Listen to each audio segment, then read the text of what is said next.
The sea otter is the largest member of the weasel family. It's bigger and heavier even than the giant otter, although not as long.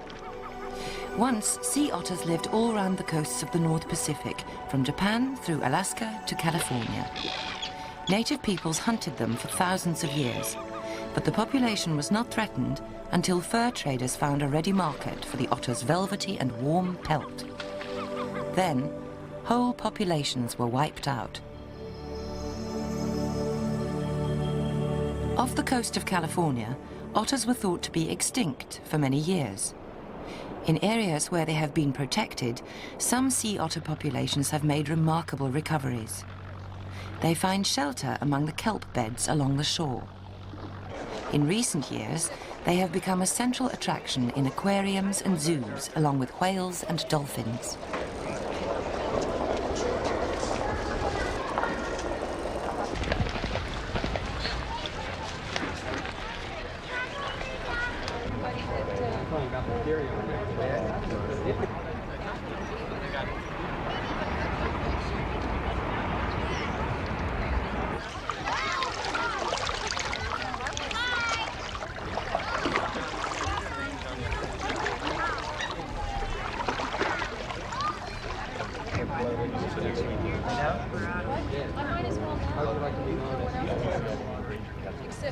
Sea otters are sleek, supple and intelligent.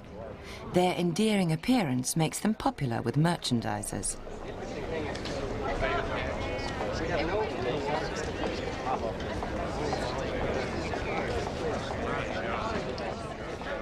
The sea otter's recovery began in the late 19th century, and it's been studied closely since then.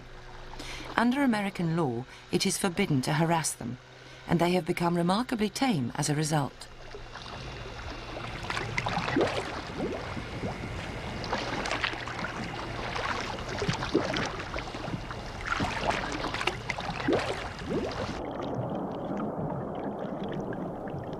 Sea otters are generally not very popular among California's shell fishermen. The otters relish a large mollusk called an abalone, although it has been effectively fished out by humans. They are equally fond of crabs, especially the large Dungeness crab, which is the basis of an important commercial fishery.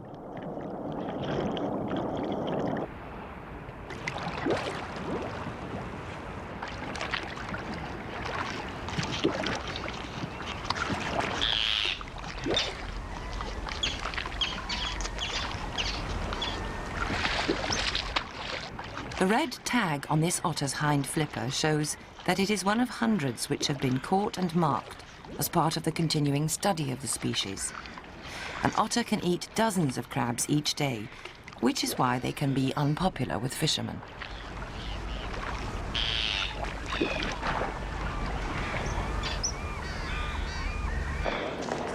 Before the Second World War, Monterey was the canning capital of California.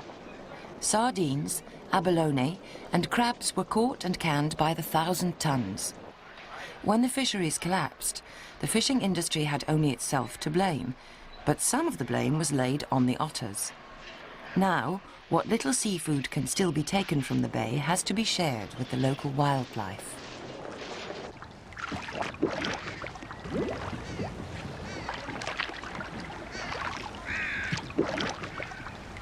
Grooming is vital to otters, to preserve the insulation and buoyancy of their fur. Rolling in the water not only washes away the scraps after a meal, it traps more air in the fur. Sea otters are slow and clumsy on land. Of all the otters, they are the most aquatic. They do haul out from time to bask or groom their coats in the sun. The harbour is quieter now. Once it bustled with life. And visitors do still come, although now the otters are the main attraction.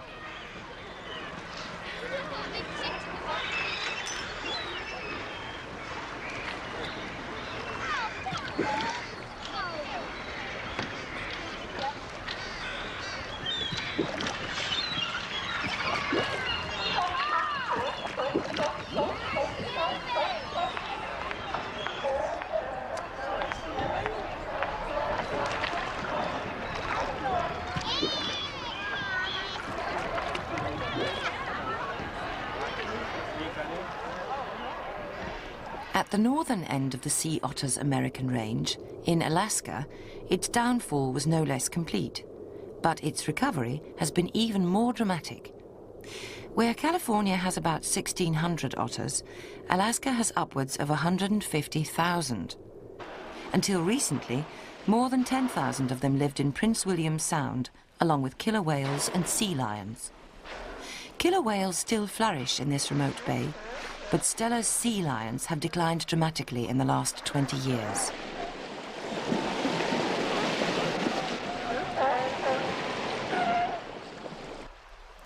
The rivers which flow into Prince William Sound teem with salmon, returning from the Pacific in their millions to breed every summer. Bears fatten up on fish before retiring for the winter.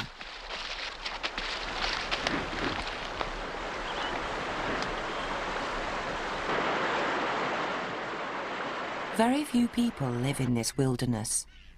There are a few towns, like Cordova, the headquarters of the local salmon fishing fleet. Every August, the fleet sets out at the beginning of the short but lucrative salmon season.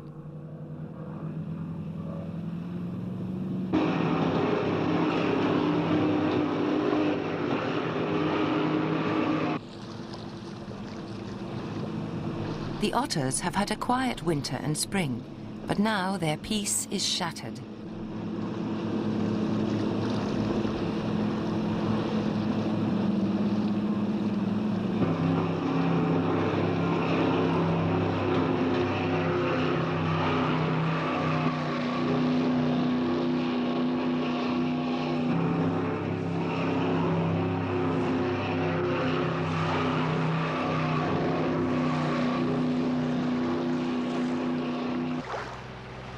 Boat propellers and fishing nets can kill otters, but these days, few animals suffer. Entanglement in surface salmon fishing nets has been reduced, and most otters caught are released by the fishermen.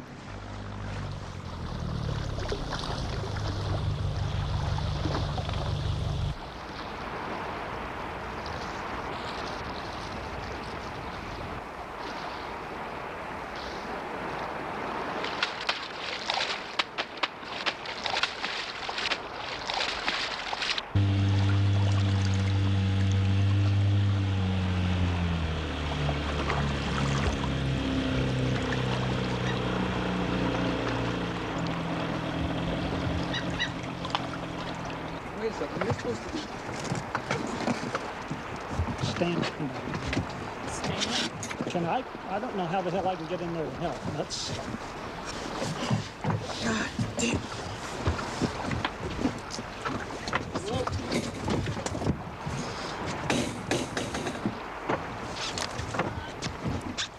Fortunately, the Sound is enormous, and the fishing fleet, though busy, is small. Some of the trapped otters, after a short period of recuperation, can be released in a safer place.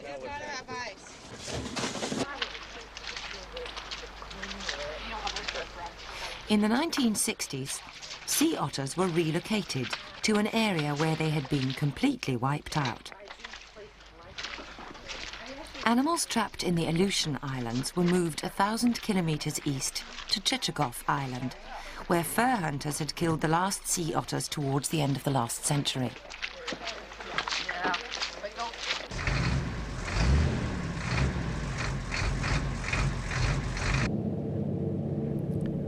The experiment was a success.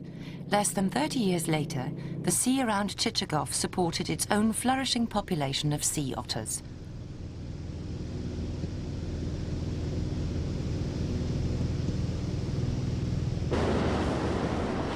Chichagof may be cold and bleak, even in summer, but the grey and chilly ocean round its shores supports the otter's main need in life: vast and luxuriant kelp beds, where they can find their main diet of shellfish, crabs and sea urchins.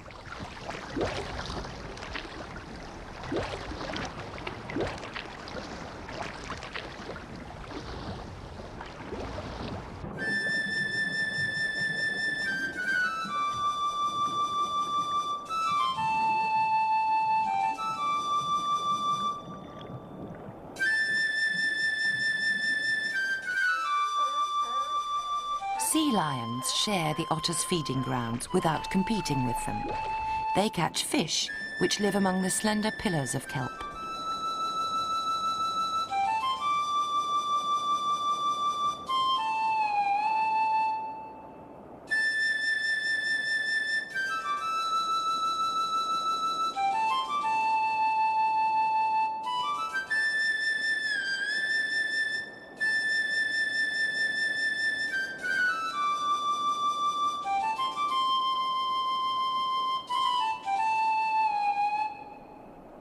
The wealth of food in these misty depths arises from the bottom of the deep ocean nearby, as upwelling currents bring nutrients close to shore and to levels where more life forms can make use of them.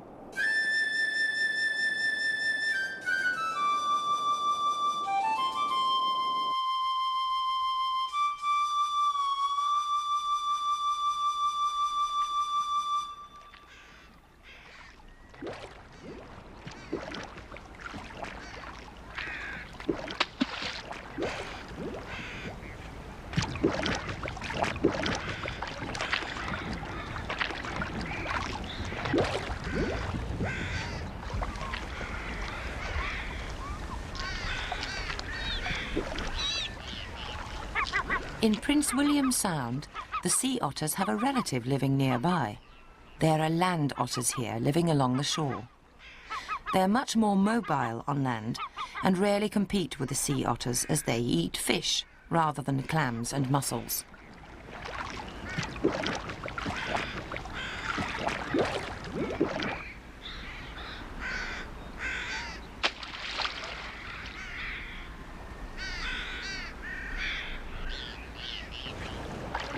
Otters very rarely have twins. They usually produce one pup at a time. In spite of this, they can breed remarkably quickly in favourable conditions. Most females start breeding at 4 or 5 years old and can produce approximately one pup every year. They can live to 12 years. Left to itself, in clean water and with plenty of food, an otter population can recover from a low level. That was what happened in Prince William Sound and other Alaskan waters in the aftermath of the hunting. The hunting here began in the early 1700s, on a much larger scale than in California. It was very profitable.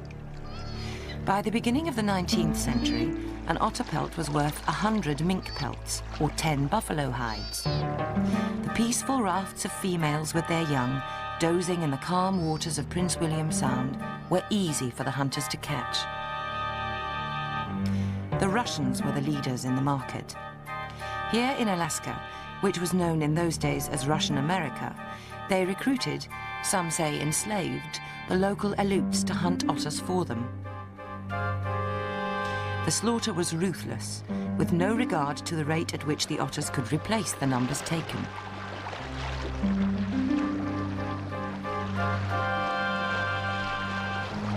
The figures for Alaska are impossible to estimate. Hunters were secretive and lied about the numbers they had killed. But in California, the population crashed from about 18,000 to virtual extinction in just 100 years. It wasn't until 1911 that an international agreement put an end to the trade in sea otter fur. By then, the California population had disappeared, and the Alaska animals were reduced to the point at which hunting was uneconomic. But they came back, even in California, where 50 animals were discovered in 1938 and protected by a government refuge. Today, all that remains of those days of slaughter are a few villages dotted round the shores of Prince William Sound.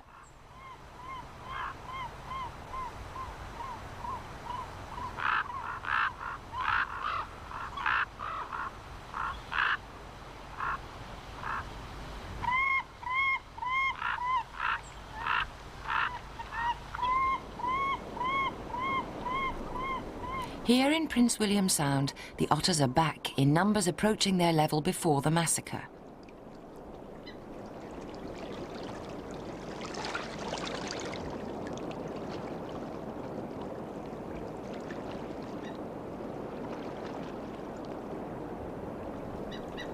Non-breeding males form rafts away from the dominant males, females and young. Sometimes they gather on sandbanks to bask in the sun. Although they are protected by law here, just as they are in California, otters are unpopular with some of the local fishermen, and Prince William Sound is a big, lonely place.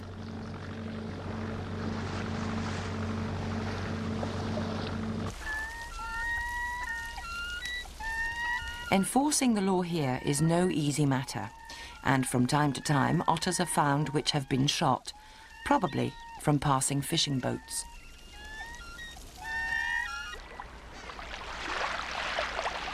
Bald eagles are known to kill sea otters. Where these great birds are abundant, they may have a significant effect on the population.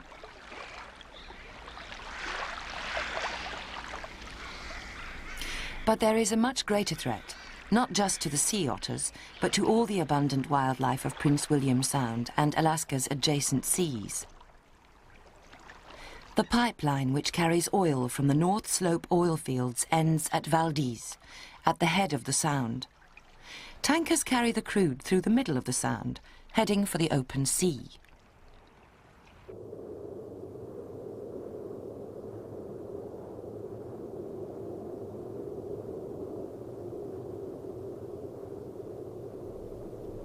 What happened to one of them on Good Friday, March the 24th, 1989, was predicted years in advance.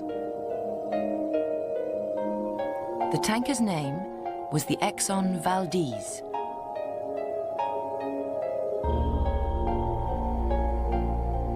The oil which poured out of the wreck proved to be the biggest down of all the Otter's ups and downs, as well as a major disaster to populations of every living creature, from birds, bears and deer, to seals and whales. The efforts to clear up the mess were too little and too late. Not all of the Sound was affected. There were miles of shoreline without oil, but this was little consolation to the residents of the Sound, who saw their beautiful home corrupted by a squalor it had never known.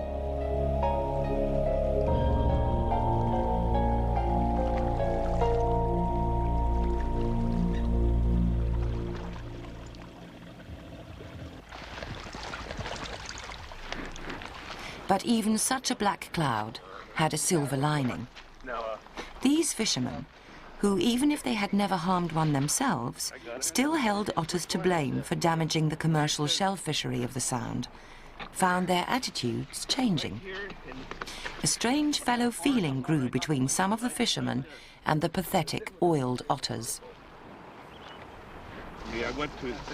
The fishermen volunteered their time and their boats to go out into the Sound, into the midst of the oil, to rescue what could be rescued, and to do all they could to move the victims to where they could be helped.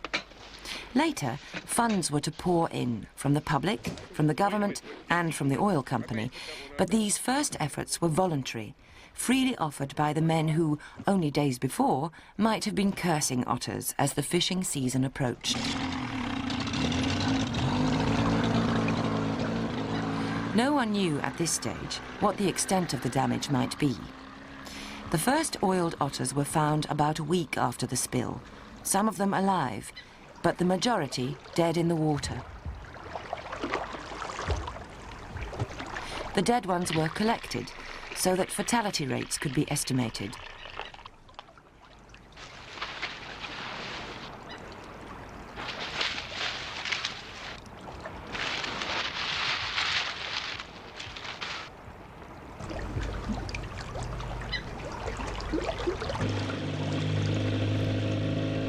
The live otters were transported to Valdez, to where a rescue and cleaning station had been set up to see what could be done for them.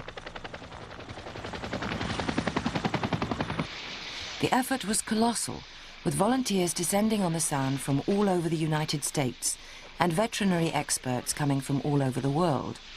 All right, so I'm going to take this one, and that one anyway. Is there anything in here? Yeah. Chris.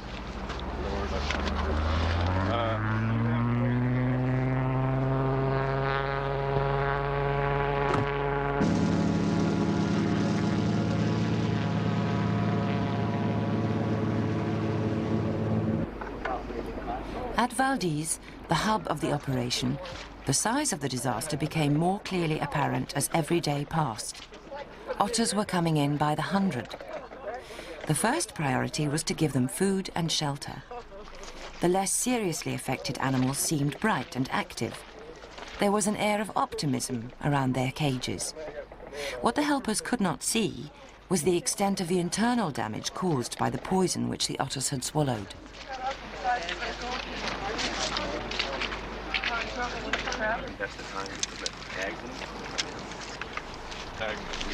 Washing the oil off was the first priority, and dozens of animals were shampooed from head to tail.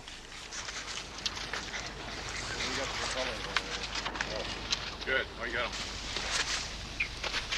2 years after the spill, it was estimated that between 2,000 and 4,000 otters died in the disaster.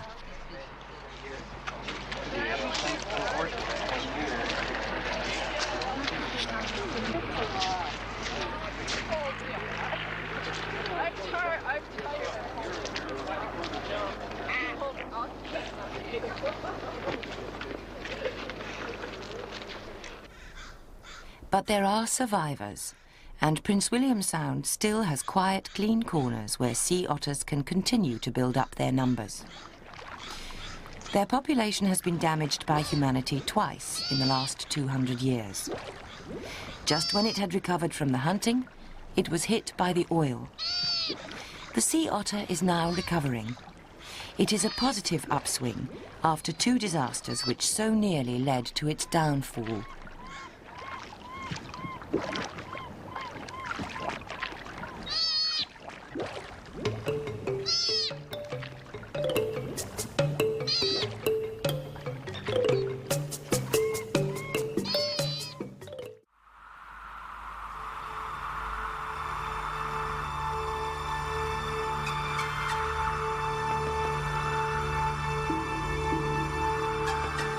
Sunrise in the mountains of Nepal.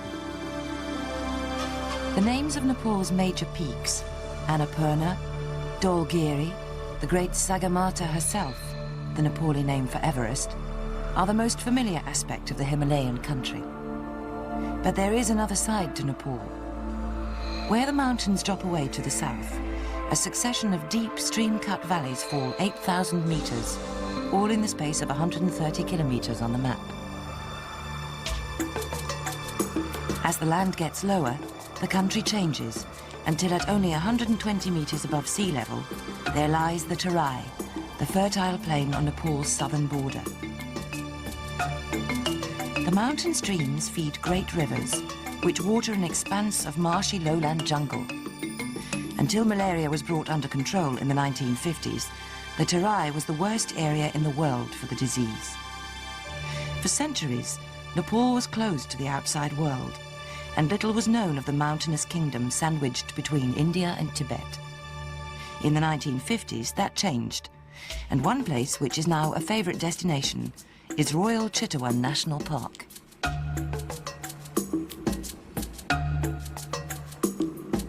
Here, where the Rapti River sweeps across the plain, is an area rich with gaur, a type of wild cattle, deer, the one-horned Indian rhinoceros, rare gharial and mugger crocodiles, an area of broad river flats and tall jungle. Above all, perhaps, it has always been a stronghold of the tiger. Much of Chitwan is covered in grass, grass as high as, in the words of the song, an elephant's eye.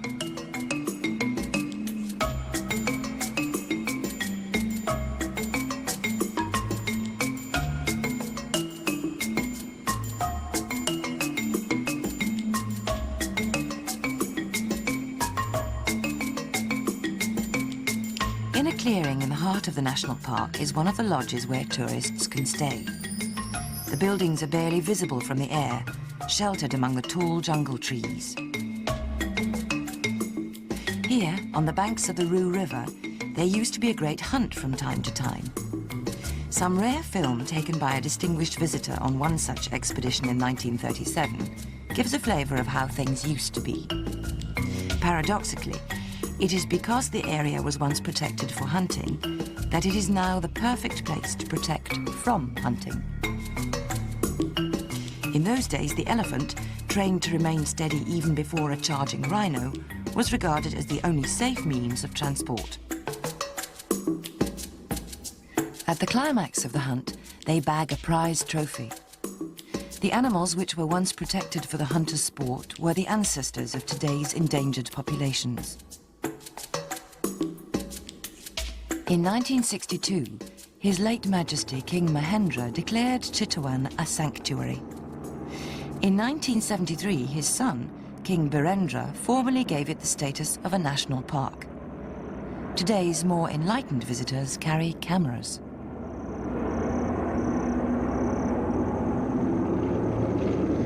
A regular flight from Kathmandu takes just half an hour. Visitors disembark their flight to be greeted by elephants, waiting to carry them on to their destination. The snowy peaks of Annapurna don't seem far away, but down here on the plains, it's hot and humid. The visitors have come from the cool, clear air of Kathmandu. Here, it seems like another country, almost oppressive. But there's the excitement of the jungle on the horizon. Each visitor pays the Nepalese government a fee, and the money is used to help the park.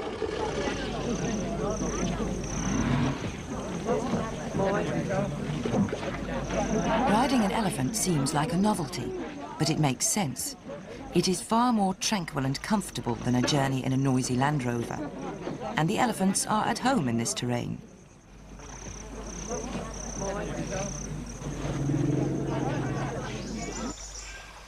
There are rivers to cross. The elephants take them in their stately stride, going where the hardiest vehicle would be swamped.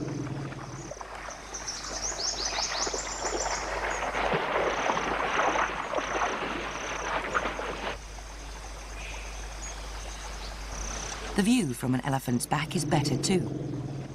On the other side of the river is the national park with its lodges. This one is called Tiger Tops.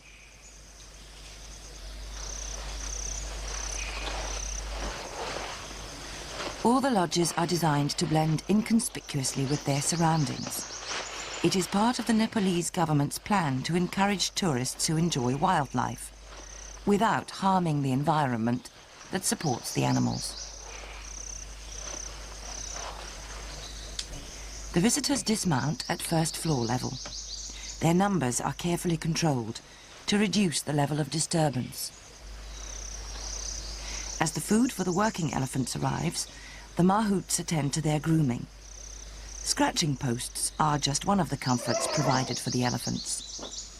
They will have plenty of work in the coming week. A well-dusted elephant is a comfortable elephant.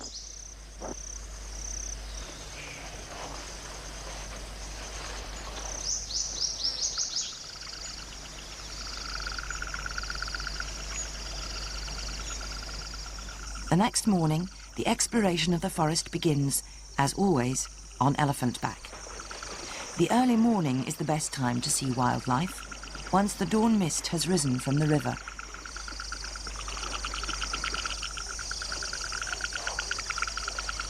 There's another good reason for preferring elephants to other forms of transport.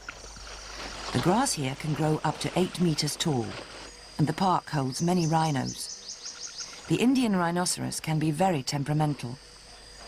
The elephants are still trained by their drivers to remain steady in the face of a charge. Once, these rhinos were found right across the Indian subcontinent. Now, the need for land resources by a growing human population is a major threat to their status.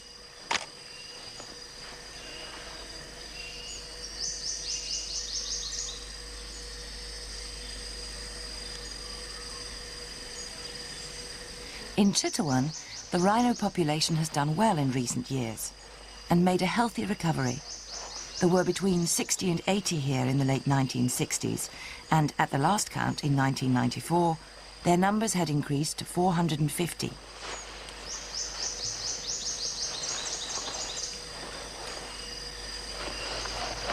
It is very exciting to get close to a rhino and elephant back. And showing rhinos in this way to people who would only otherwise see them in zoos may perhaps generate a greater concern for their long-term survival.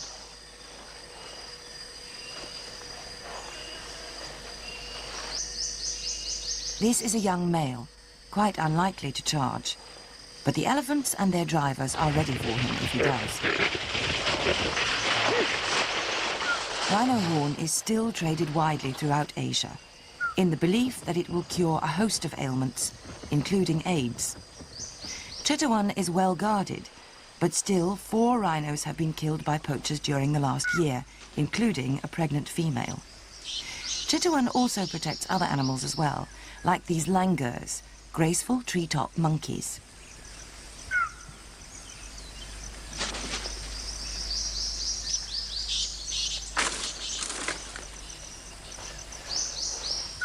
The low-lying woodlands beside the river are the haunt of another large herbivore apart from the rhinoceros. The visitors are on the lookout for gaur, the wild cattle which feed at the forest edge in the early morning.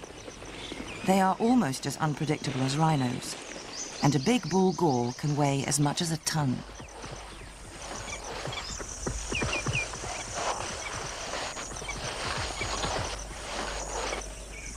Not all of Chitawan's animals are large and dangerous. The tracks beaten down by the elephant's feet provide a nesting place for the wattled plover, an elegant riverside wader.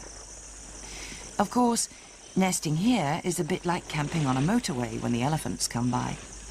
The parent plover is understandably anxious, but it's said an elephant always knows where to put its feet, and the camouflaged chick is left unharmed. On the return journey, the visitors encountered another rhino in the elephant grass. Among this party was the late distinguished Professor Bernard Zimek, who was instrumental in getting international support for the park. To him, the rhinos were more than armor-plated giants. They were symbols of yet another success in the efforts to protect the world's wild places before it's too late.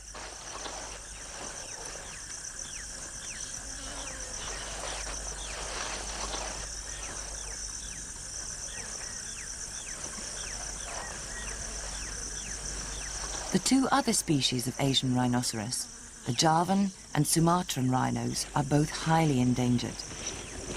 There are probably only 70 Javan rhinos and around 460 Sumatran rhinos left in the wild. Figures for the great Indian rhino are a little better.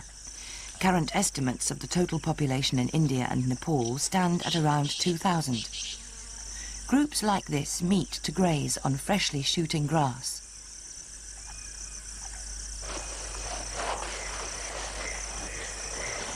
Shallow pools provide the chance of a wallow, the rhino's chief pleasure in the heat of the day.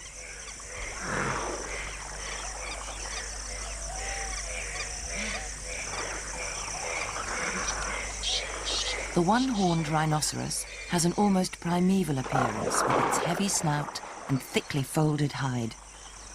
It has survived for thousands of years here and deserves a place of safety, but is endangered and still vulnerable to poaching.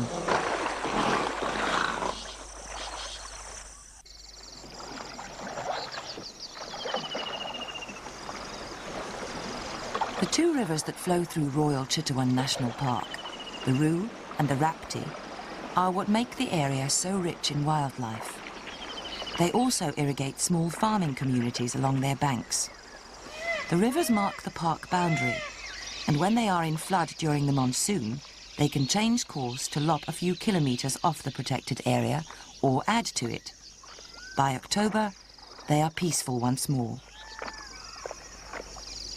Some of the local inhabitants take fish from the river. Because they are on the far bank, they are technically outside the park, but their fishing is still controlled by regulations. Another successful fisherman is the gharial, or fish-eating crocodile.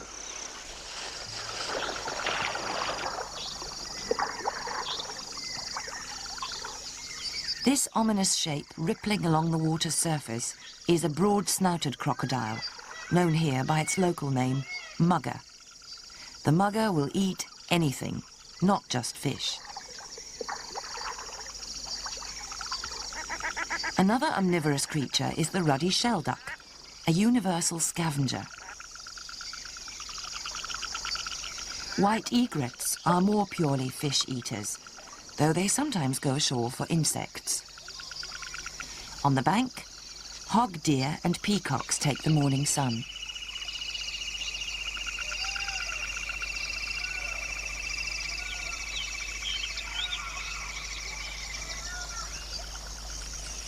The jackal, too, is a scavenger. In warm climates, the role of scavenger is vital, and there are plenty of them. But the jackal wouldn't hesitate to take the eggs of the pratinco if it could find them. True water birds like the greenshank share the river with land birds. A golden oriole uses the river just as a place to drink.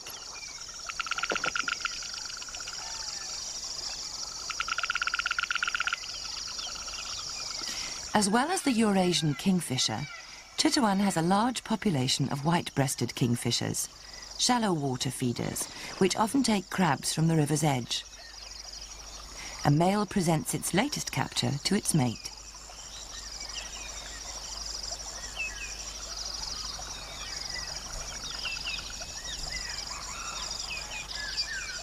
The silence of the drifting canoe enables the visitors to get very close to feeding kingfishers, normally timid birds. The display of the white-breasted kingfisher at such close range is almost dazzling. Even the beautiful Eurasian kingfisher looks a little drab beside such glory.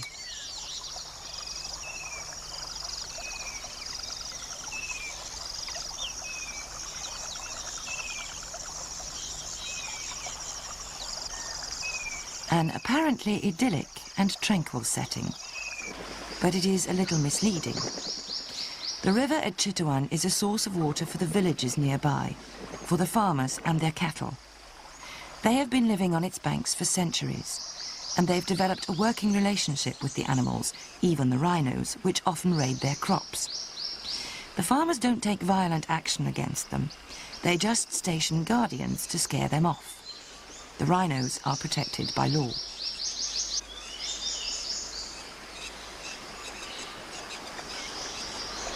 The villagers' cattle aren't as law-abiding as their masters, however. The tall, lush grasses of Chitwan are tempting to a herd watering outside the park on the other side of the river. And before long, they're almost bound to make the crossing. Farmers are allowed to collect fodder for their cattle and grass for thatching for just 10 days each year. However, sometimes stray cattle get into the park. When that happens, the cattle are impounded.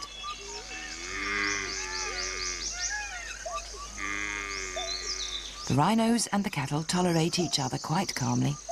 Inside the park, it's the rhinos which are legally entitled to this grass.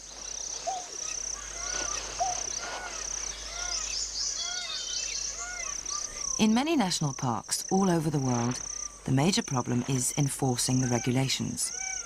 Usually, there just aren't enough staff to watch the park's extensive boundaries. At Chitwan, though, they have an advantage over most other parks. A detachment of park guards is trained by the army to police the boundaries and deal with infringements. Their tasks include rounding up stray cattle and keeping a lookout for poachers and any other offenders. It is a delicate balance, keeping the farmers in line without provoking ill feeling, but their role is fairly well accepted now. A party of calves becomes the subject of a rounding up operation.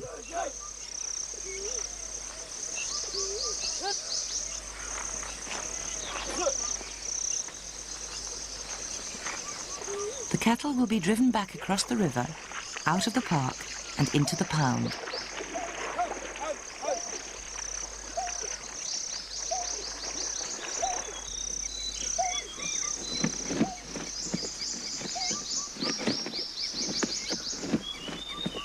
Another offence the guards have to watch out for is grass cutting. The villagers are allowed to take grass from the edges of the park to thatch their houses only during January, just before the old grass is burnt off by the park staff, ready for the monsoon. At that time, it's best for the job, and it's no use to the rhinos, who prefer green food. At other times of the year, grass cutting is not permitted. The rules are necessary to protect the rhino's food supply and the whole habitat. The park warden follows a detachment of soldiers on his elephant. Among the other endangered species in the park is the tiger. There are only between 60 and 80 of them here, but not surprisingly, the guards move carefully, just in case they meet one in the grass.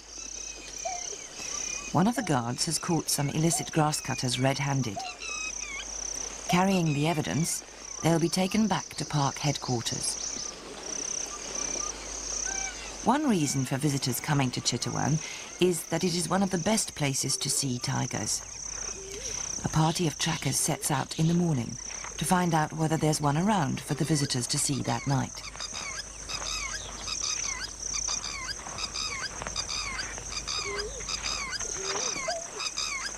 This is more like the jungle of travelers' tales, dark and green and hung with creepers. Near the trail, there's a small group of jungle fowl, the ancestors of domestic chickens the world over.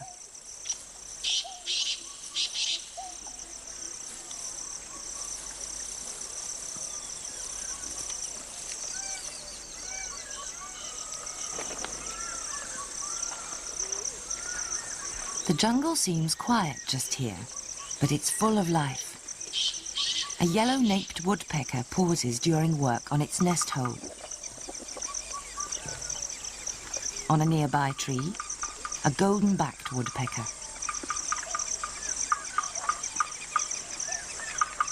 You wouldn't expect the tree-dwelling birds to give away the tiger's presence by their behavior. They're safely off the ground. To a rose-ringed parakeet, the men are more disturbing than a tiger, but it takes little notice even of them.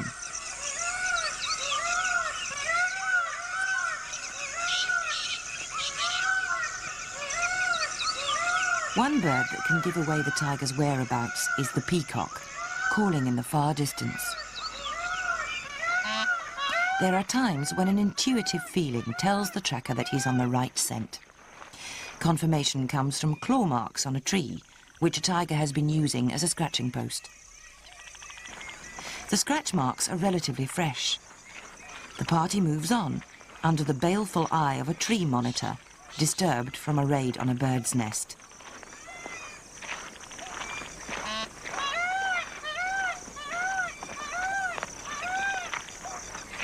To a practiced eye, a tiger's pug marks will give an idea of its size and its sex. That silence doesn't mean that there's no tiger around. One of those two cheetah, grazing quietly beside a pool, could make a convenient meal tonight. A fishing eagle is watching the pool. It's quite possible that the tiger is too. As the afternoon wears on, there's a feeling of expectancy, a tension in the air that's hard to define. More and more, it feels as if this is the place.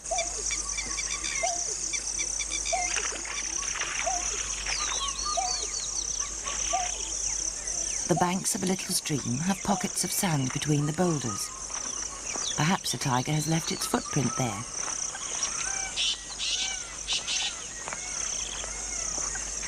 The tracker's sixth sense is seldom wrong, even if he doesn't know himself how it works.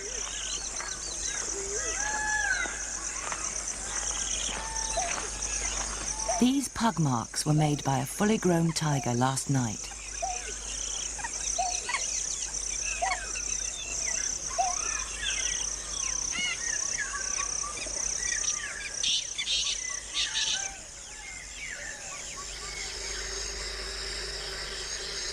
A tiger was resting nearby all day.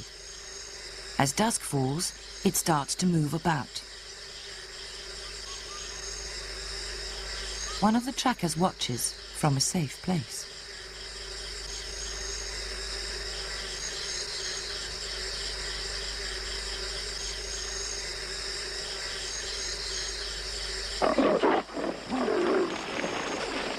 Among the rarest animals in the world, and surely one of the fiercest and most majestic. A tiger feeds in the jungle. Even in Chitwan, where tigers are carefully protected, they are in danger from poachers, who could cause the tiger's extinction in the wild within just a few years.